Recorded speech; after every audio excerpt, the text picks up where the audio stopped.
Hey, what's up guys? Today I'll show you a science fiction horror film, Sea Fever. Spoiler ahead, watch out and take care. In order to complete her dissertation, a PhD student of biology Siobhan has joined a crew of 6 people on a trawler, setting off for an outing for fish.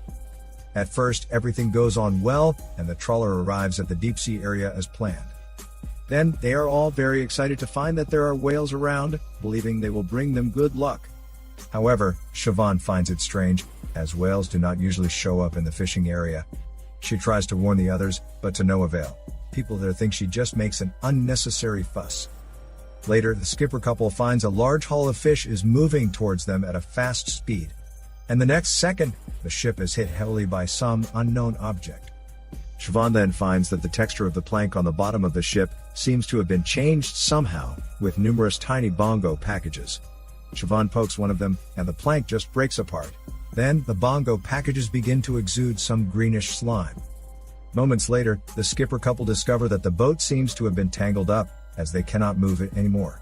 What's worse, in order to catch more fish, they have driven the boat to the exclusion zone, which is far away from the mainland, and they cannot even call for help.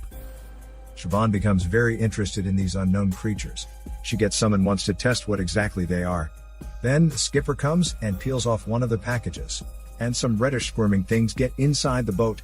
Siobhan thinks the creature may be some kind of barnacles. In order to figure it out, she decides to dive underneath the water to take a look. There, what she sees underwater terrifies her greatly. The boat is stuck by the tentacles of a giant bioluminescent creature. There seem to be even sharp teeth on the tentacles, and even a knife cannot cut them off. In fear of the mysterious creature, Siobhan gets back to the boat right away. She tells the others about what she has just seen, but they think it is only a giant squid. Therefore, they try to capture the creature with a net, but make no success as it is too heavy. Then, one of the crew, Johnny, tries to winch it up under the skipper's order. However, while releasing the net, Johnny's hand is caught in the winch. Though eventually freed from the winch, Johnny's hand is seriously injured with blood all over. Siobhan has a bad feeling about it. Not long after the incident, Siobhan sees another fishing ship not far away. She immediately tells the skipper couple that they can make use of the other ship to get rid of the giant squid. However, there is no response after they send out the signal. So Siobhan and 2 crew members decide to take a rowboat to that ship. After arriving, they find no one on the ship at first. Siobhan tries to use their radio to call for help, but surprisingly finds the radio has already been destroyed. Then they walk into the cabin, which is in a total mess, and nobody is there.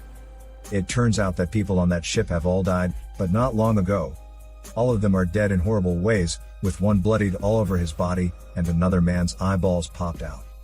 The skipper thinks those people might have sea fever, a disease that will make people gradually lose mind, and even kill each other. As there is no other plausible explanation, and in order not to make the crew panic as well, the 3 agree not to say a word about what they see on the ship. When they return to their ship, the giant squid seems to have left the boat, so the boat can continue with its journey. However, Siobhan once again argues that it doesn't make sense, as those marine organisms will never set the prey at hand free. Once again, the others don't take her words seriously, and the skipper couple continue with the fishing again. They soon get a good harvest of fish, which greatly cheers the crew up. However, no one notices the slime on the net, and Johnny, who has a wound on his hand, even touches the slime. Because of that, Johnny develops a fever soon, and there seems to be something wrong with his eyes. Seeing that, Siobhan checks Johnny's eyes, and is frightened to see something white flashing by in his eye. However, when the skipper checks his eyes again, the white shade disappears.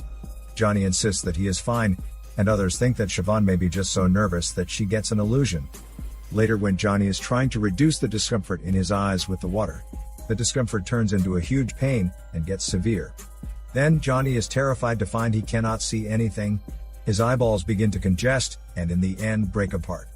The blood rolls down from his eyes, so do the numerous disgusting small worms. Siobhan realizes that the worms may actually be parasites, which can be transmitted by the water. Shortly after, Johnny dies due to an excessive loss of blood. At the same time, when taking a shower, another crew is horrified to find he also gets infected with the parasites. Tiny holes are spreading all over his body, with blood continuously oozing out. Recalling the dead bodies that they see on the other boat, Siobhan believes they probably die from the same infection. In panic, they check the water pipes on the boat, and find that the parasites have bitten through the steel water filters. Then Siobhan goes to check the water tank, and finds that it is already filled with parasites too. That is the only fresh water left on the boat now, so everyone is in great panic. Siobhan says that the parasites should be saltwater larvae, meaning that they cannot survive the freshwater. Hearing that, the others finally get a little bit relieved. However, it doesn't go as Siobhan says. When she checks the tank several hours later, she is terrified to find that the parasites are still alive, and have even destroyed the net. What's worse, the parasites are now starting to eat the boat. So Siobhan collects some of the slimes, and takes a closer look at them under the microscope. She surprisingly finds that those parasites are actually from the slime. That also suggests it is not a giant squid entangling the boat, but some mysterious creature that has never been seen before. The creature must have mistakenly taken the boat as a prey, and excretes the slime full of parasites, which will break into human bodies through the wounds. Everyone has some kind of wound caused by fishing, so they are vulnerable to parasites. In order to prevent the situation from getting worse, Siobhan suggests they kill all the parasites and their eggs. They try the disinfectant and self-made UV light, but neither of them works. In desperation, Siobhan comes up with a very risky idea. She wants to electrocute the parasites, but they will not get hurt as long as they put on the rubber boots. There is a huge risk that the boat could get on fire. However, in the end, they decide to give it a try at this life or death moment. Fortunately, it works. More than half of the parasites have been wiped out in that way. Just as they are about to go ashore now, Siobhan explains that they should wait 36 hours to ensure that they are all clear, so as to avoid infecting people ashore. However, no one agrees with her proposal, especially seeing another crew member die. In order to stop them, Siobhan throws the rope into the sea, which then entangles the propeller, forcing the boat to a violent stop. The others get so mad at Siobhan, but they have to accept it now. Siobhan then starts to check all the members' eyes, and finds that only the skipper has been infected. Then, the skipper confesses that he changed course to the exclusion zone, causing all this. And in order to reduce his pain, he then asks his wife to end his miserable life. After that, just when the rest of them think they are finally safe now, an old woman starts to act weirdly, and even tries to strangle Siobhan. In a mess, Siobhan knocks the old woman off the ladder, and kills her. To their shock, the tear shed from her eye turns out to be a living parasite, indicating the old woman is also infected. By now, the skipper's wife can no longer bear all this. She takes a rowboat and leaves alone.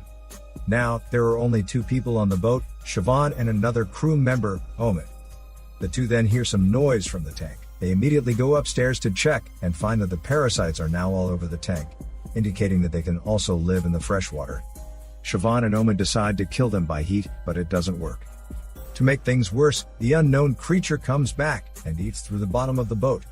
As the boat begins to sink, they have no choice but to abandon the boat and take the raft.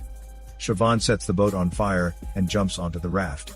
Omid cannot swim, but he accidentally falls into the sea, and is pulled deep down by the creature. Siobhan cannot stand seeing Omid dying like this in front of her. She then jumps into the sea to save him. Just then, they surprisingly notice that there is another fishing boat moving towards them, thinking they can finally be saved. However, Siobhan suddenly declares that she is infected, showing Omid the cut on her wrist. It turns out that she was cut by a tentacle when rescuing Omid. Siobhan bids her last goodbye to Omid, before jumping into the sea, and swimming down towards the unknown creature. In the end, Omid becomes the only survivor, but no one knows whether he is infected or not. This is Daniel CC Movie Channel. Peace out.